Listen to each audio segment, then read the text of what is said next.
Welcome to VVB9 news channel. Chandrababu అభివృద్ధిని ఆకాంక్షించే వ్యక్తి. రాష్ట్రం అనేక ఆర్థిక కష్టాల్లో ఉంది. ప్రజలందరూ ప్రభుత్వానికి సహకరించాలి. కేంద్ర సహాయంతో ముందుకు వెళ్ళాలి. అలాగే మాతృభాషకి అధిక ప్రాధాన్యత ఇవ్వాలి. మొదటి నుంచి కూడా నేను ఒక తమ్ముడు కానీ సోదరుడు కానీ భావించేవాడిని, అలాగే మాట్లాడుతూ ఉండేవాడిని. మన రాష్ట్రాన్ని బాగు చేసుకోవాల్సిన అవసరం ఎంతో ఉంది. దాంట్లో అందరం కూడా ప్రభుత్వంతో సహకరించాలి, పార్టీలతో నిమిత్తం లేకుండా.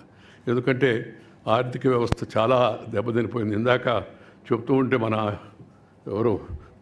మన కామెంటేటర్ మన రాష్ట్రం మన దేశం అని ఎంత పట్టుబడులు వస్తున్నాయని అవన్నీ అసలు లెక్కలన్నీ చెప్పకుండా నిర్మలా సీతారామన్ వింటది, వీళ్ళకి అన్నీ బాగున్నాయి, మళ్ళీ ఇంకేం పదేది అనుకుంటుంది. ఏం చెప్తున్నా నేను పక్కన